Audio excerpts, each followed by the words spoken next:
Hola, buenas tardes. Os damos la bienvenida a la Biblioteca de Castilla-La Mancha en esta conferencia inaugural de la exposición fotográfica y documental Anfibios, sobre eso, los anfibios de la laguna de la Raña de Orcajo.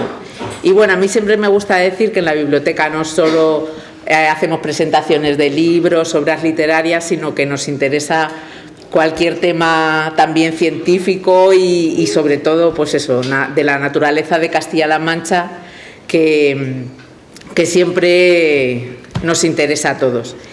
Entonces, con esta conferencia inaugural nos mostrará la problemática a la que se enfrentan los anfibios. El grupo, lo veréis en la exposición, el grupo de vertebrados más amenazado del planeta. Nos acerca también a su biología y nos hará valorar en toda su grandeza los pequeños humedales y las lagunas estacionales. La exposición, la verdad que a mí me parece muy interesante el formato de fotografías y paneles informativos, ya que favorece su itinerancia, y espero que, aunque aquí ha sido el segundo lugar, pues que siga circulando por toda Castilla-La Mancha y por toda España, que es de interés. Y también que el proyecto se inició, según he leído, pues con la participación colaborativa de lo que ahora se llama ciencia ciudadana. Cosas que yo creo que no somos conscientes que todos los ciudadanos podemos aportar a la ciencia y a nuestro patrimonio natural de Castilla-La Mancha. La exposición estará disponible hasta el 28 de febrero en la Galería de la Sala Borbón Lorenzana. Y bueno, agradecemos a Francisco Bermejo que nos haya traído a esta mesa ponentes de primer nivel, que luego os presentará él más detenidamente, el científico Pedro Luis Hernández Sastre, miembro de la Asociación Herpetológica Española, y el geólogo y especialista en restauración Eleuterio Baeza, presidente de ABAN y miembro directivo del Museo de Ciencias Naturales del Viso de Marqués, que yo ya tengo emplazado una visita, porque desconocía su existencia. Además, cuando un hijo mío está estudiando geología, te tengo que llevar. Lo mejor. Eso. Entonces, bueno, pues aquí os dejo, Francisco, y seguro que es una ponencia muy interesante. Gracias. Muchas gracias, Flor. A ver, os comento, yo no tenía pensado intervenir, así que... Y no suelo hablar en público, así que lo voy a leer casi todo, ¿vale? El antecedente de todo esto, y por lo que estamos hoy aquí, es lo que sostengo en mi mano.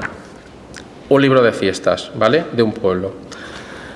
En él se recoge una investigación previa, pionera en Castilla-La Mancha, plasmada en un singular libro de fiestas sobre la fauna y flora de una laguna estacional, la de la Raña de Orcajo, ejemplo representativo del papel fundamental que juegan las lagunas estacionales en el desarrollo de la biodiversidad y que ha contado con la colaboración de la Junta de Comunidades de Castilla-La Mancha, Confederación Hidrográfica del Guadiana y la Asociación Herpetológica Española, siendo esta última la primera vez en España que colabora con un municipio en una iniciativa de este tipo. Un seguimiento de los anfibios de una laguna estacional, ejemplo de lo que viene a conocerse como ciencia ciudadana, en el que aficionados ponen en conocimiento de organismos científicos información para su verificación y estudio, y que ha dado lugar, a través del trabajo desarrollado por Pedro Luis, a la datación científica de una especie no reconocida anteriormente en nuestra zona, la ranita meridional, y la confirmación de la presencia en este espacio de otros 8 anuros y urodelos, frente a las 2 especies de anfibios recogidas en el proyecto inicial de Red Natura 2000.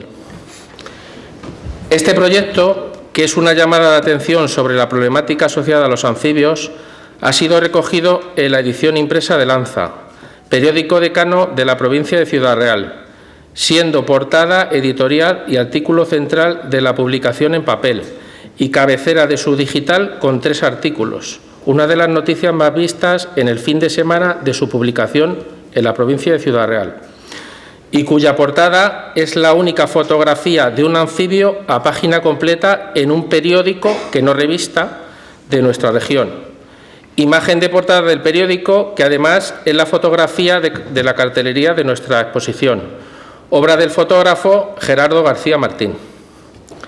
La fuerza de esta exposición no reside en la estética de sus imágenes, sino en el mensaje que transmite, y eso es irrefutable. Esta muestra fotográfica y documental es un granito de arena más en la difusión de la preocupante situación en la que se encuentran los anfibios. Olvidados y amenazados. Rotula Lanza en la edición impresa de su periódico, que sostengo en mi mano. Y nada más lejos de la realidad. El 41% de las especies de anfibio están en riesgo de extinción. Algunas de ellas ya han desaparecido sin ni siquiera ser descubiertas, y otras muchas poblaciones dejan de existir rápidamente por múltiples factores, que explicará a continuación Pedro Luis. Paso a continuación a presentar brevemente a los ponentes de esta exposición, con lo que además he tenido el honor de colaborar. Eleuterio Baeza Chico, Lute, presidente de ABAN y miembro directivo del Museo de Ciencias Naturales ABAN de Viso del Marqués, que ha sido el primer destino de nuestra exposición. Geólogo y técnico superior en restauración, y ha trabajado en el Instituto Geológico y Minero de España, autor de numerosos artículos y estudios sobre la materia, e incluso patentes específicas, y que colabora activamente con el Geoparque Volcanes de Calatrava, Geoparque Mundial aprobado por la UNESCO en 2024. Pedro Luis Hernández Sastre, biólogo de la Asociación Herpetológica Española y consumado fotógrafo de naturaleza, experto en anfibios y reptiles. Realiza el seguimiento de herpetos en parques nacionales. Es coautor de los libros Anfibios y reptiles de Toledo y Reptiles de la Comunidad de Madrid, y autor de numerosos artículos y estudios sobre la materia, así como de trabajos de campo relacionados con la protección de los herpetos. Por último, queremos, que lo hago extensivo a mis compañeros, agradecer públicamente a la Biblioteca de Castilla-La Mancha la oportunidad que nos ha dado para organizar la ponencia y la exposición en sus instalaciones, y cuya directora, Flor García, ha iniciado este acto, así como también agradecer la atención y el asesoramiento recibido por el personal de actividades culturales de la biblioteca. Nuestra gratitud también a la Asociación Herpetológica Española, a la Confederación Hidrográfica del Guadiana, a la Junta de Comunidades de Castilla-La Mancha, particularmente a Desarrollo Sostenible, Diputación de Ciudad Real, Diputación de Toledo, Museo de Ciencias Naturales ABAN, Ayuntamiento de Viso de Marqués y al pueblo de Horcajo de los Montes y su ayuntamiento. A mis compañeros de viaje en este proyecto, Pedro Luis Hernández Sastre y Gerardo García Martín, que se sienta ahí. Y también a Eleuterio Baeza Chico, Lute, por su apoyo. Y para finalizar, agradecer a Ventura Leblic, presidente de la Asociación Cultural Montes de Toledo, por animarme hace años al estudio y difusión del patrimonio histórico, natural y cultural de nuestra comarca. Muchas gracias a todos y continúa Lute. Gracias.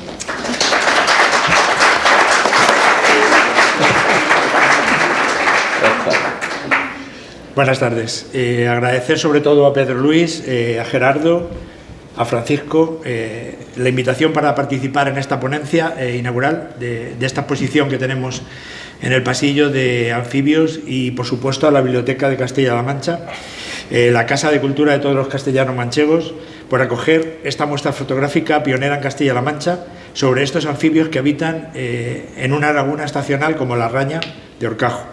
En total se han descrito 9 especies de anuros y urodelos comunes, pero presentes y representativos casi de cualquier medio de las provincias que integran nuestra comunidad autónoma.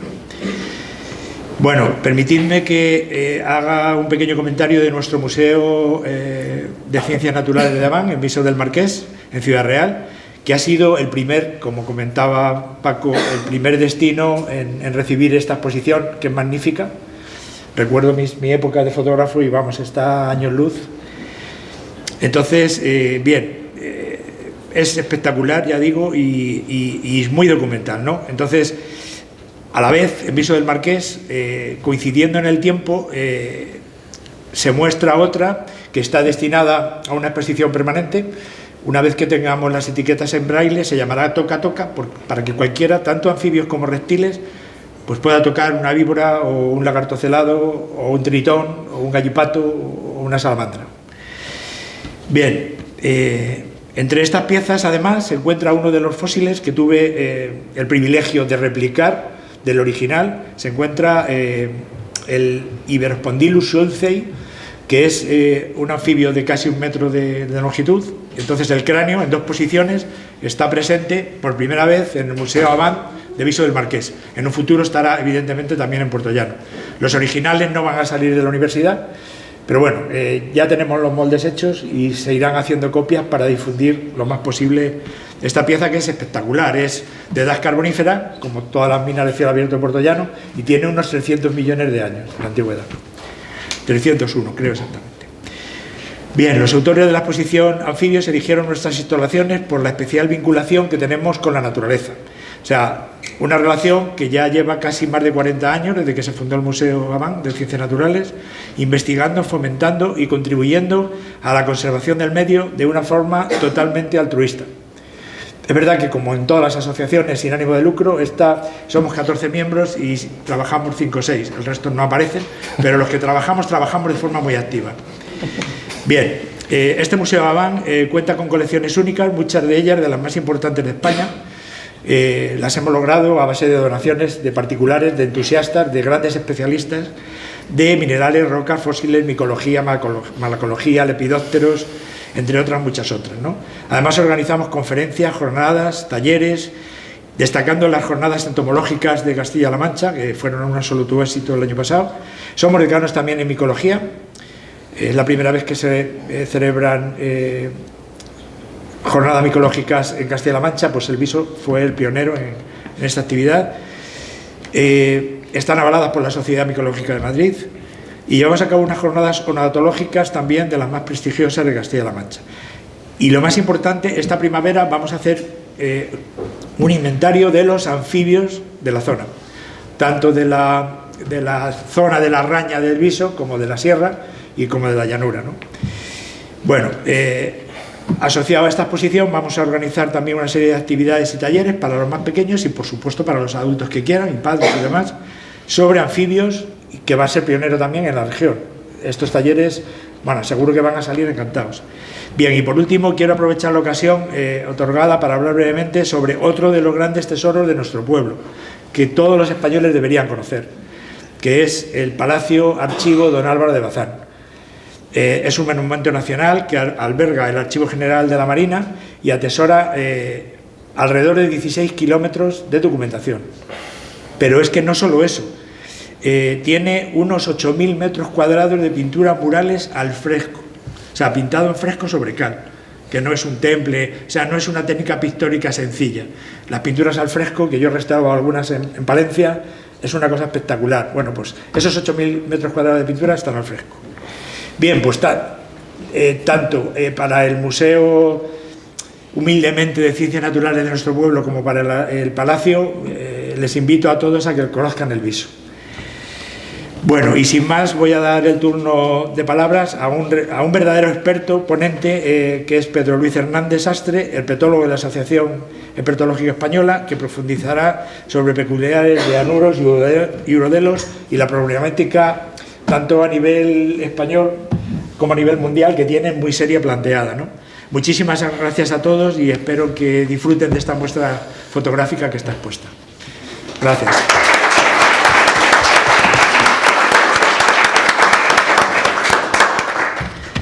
Buenas tardes. Lo primero, agradecer a Francisco y a Lute la presentación y sobre todo a Lute que esté aquí acompañándonos este día. Para poneros un poquito en situación, me quería remontar hace unos meses, al mes de abril del año pasado, en el que en el correo electrónico de la Asociación Herpetológica Española recibimos un email que era de parte del Ayuntamiento de Horcajo de los Montes, que para aquellos que no lo conozcáis es un municipio que está ubicado en Ciudad Real y parte de su territorio forma parte del Parque Nacional de Cabañeros. Y en ese correo electrónico se nos solicitaba que hiciésemos un artículo relacionado con anfibios y que iba a ser publicado en el programa de fiestas del pueblo. En un principio, la verdad que no me sorprendió bastante, me pareció una idea bastante descabellada el publicar en ese tipo de publicación un artículo de carácter científico. Pensé que será lo siguiente, que nos llame Carrefour para que publique un artículo entre medias de las ofertas de la semana que nos cuelgan en el buzón.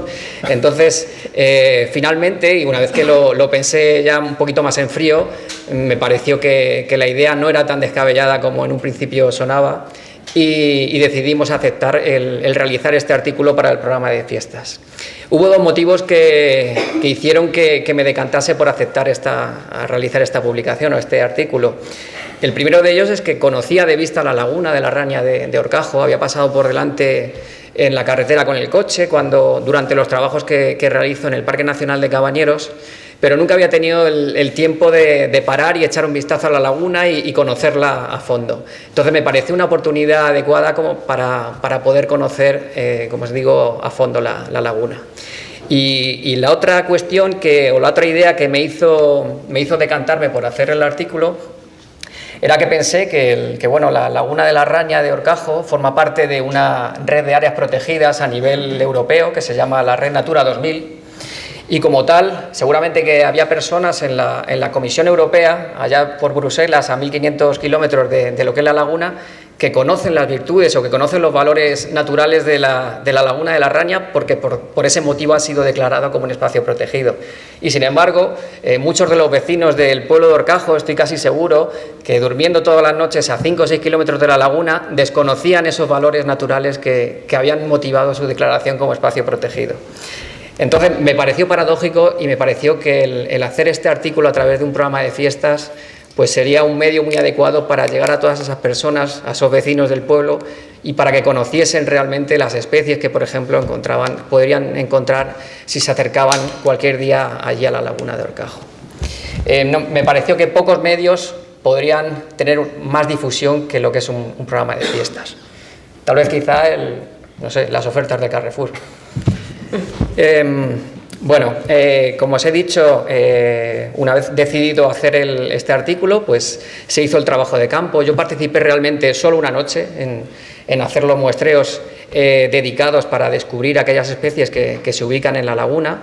Como ha dicho Lute, se encontraron 9 especies diferentes entre urodelos y anuros. Si no lo sabéis, urodelos son aquellos anfibios que en su fase adulta presentan cola, mientras que los anuros, no sé si he dicho al revés, los urodelos son los que en fase adulta presentan cola, mientras que los anuros son aquellos que en su fase adulta no presentan cola. 2 especies de urodelos y 7 especies de anuros encontramos allí en la laguna. Y en base a esas 9 especies es en base a lo cual se hizo el artículo, es decir, los anfibios presentes en la laguna de la Raña. Una vez publicado tuvo bastante buena acogida por parte de los vecinos del pueblo y, como ha dicho Francisco, tuvo repercusión a nivel de medios locales. Y bueno, pues sentíamos que el trabajo de difundir a los habitantes de un pueblo las bondades de un paraje natural de alto valor ecológico, pues habíamos cumplido con ello. Sin embargo, surgió la idea entre nosotros de por qué no ampliar a un público mayor esta idea que queríamos transmitir, la de que se conociesen más las especies de anfibios que están a nuestro alrededor y que transmitiésemos el peligro y la necesidad de proteger a los anfibios debido a su estado de conservación. Entonces, esa idea se materializó en forma de exposición fotográfica, que es la que nos trae hoy aquí. Algunos os preguntaréis por qué los anfibios y no cualquier otro grupo animal. Y bueno, hay 2 motivos muy claros y para mí muy evidentes. El primero, que los anfibios son grandes desconocidos. Dentro de los animales son de los grupos de animales, sobre todo de los vertebrados, más desconocidos por parte del público en general. Y la otra motivación de por qué los anfibios es el estado de conservación tan deplorable al que se enfrentan los anfibios. Están sumamente amenazados. Por poneros un ejemplo, en el año 2023... la Unión Internacional para la Conservación de la Naturaleza publicó un artículo a raíz de un trabajo que había hecho en el que se evaluaba el estado de conservación de todas las especies a nivel mundial. Estamos hablando de más de 8.800 especies. Y en ese artículo, digamos que llegaba a la conclusión de que el 41% de las especies se encuentran en riesgo de extinción. Es decir, se encuentran en las categorías de amenaza más preocupantes, que es vulnerable, en peligro y en peligro crítico. Si comparamos estas cifras con otros grupos de vertebrados, como pueden ser las aves, en el caso de las aves es el 12% de las especies las gravemente amenazadas. Mamíferos el 26% y reptiles son el 21% de sus especies las que están gravemente amenazadas. Es decir, son los vertebrados a nivel planetario más amenazados, los anfibios. Como os he dicho, 2 de cada 5 especies están gravemente amenazadas, pero es que además más de 200 especies se supone que ya se han extinto en las últimas décadas. Es decir, la situación es bastante preocupante y dado que siguen afectándole las presiones que están generadas por la actividad humana, la tendencia es a empeorar. Es decir, tenemos que hacer un cambio en nuestra actitud hacia los anfibios y hacia el medio ambiente en general. En cuanto a las amenazas que afectan a los anfibios, podría destacar como principal amenaza la alteración y la destrucción de los hábitats. Pero hay otras también bastante preocupantes, como pueden ser la contaminación de los medios acuáticos, principalmente derivado de las actividades agrícolas, o la introducción de especies exóticas, que pueden llegar a depredar sobre las especies de anfibios o pueden competir por el hábitat con nuestros anfibios.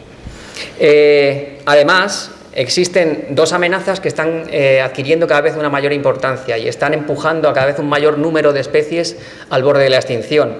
Y estas son el cambio climático, que como sabéis está produciendo alteraciones o fenómenos climáticos bastante extremos, como pueden ser las sequías, que disminuyen la disponibilidad de medios acuáticos en los cuales los anfibios pueden llegar a reproducirse. Pero también están las nuevas enfermedades que se conocen como enfermedades emergentes. Y entre estas enfermedades emergentes podemos destacar 2 de ellas. La primera sería la quitridiomicosis, que es una enfermedad producida por hongos, y la segunda sería la ranavirosis, que es una enfermedad producida por virus. La quitridiomicosis está producida por 2 especies de virus que se sabe que son originarias de Asia y que ha sido el hombre el que las ha ido dispersando por el resto del planeta, y lo que producen son una afección en la piel de los animales que altera la funcionalidad de la piel y produce al final su muerte por ataques al corazón. Se sabe que la importancia de esta enfermedad es muy elevada y que al menos 500 especies de anfibios han sufrido declive de sus poblaciones a causa de esta enfermedad. En el caso de la ranavirosis, está producida por un virus que se conoce como ranavirus. Está producido por varias especies, se sabe que algunas son procedentes de Norteamérica, pero también hay especies de ranavirus que son propias de nuestra zona, propias de España.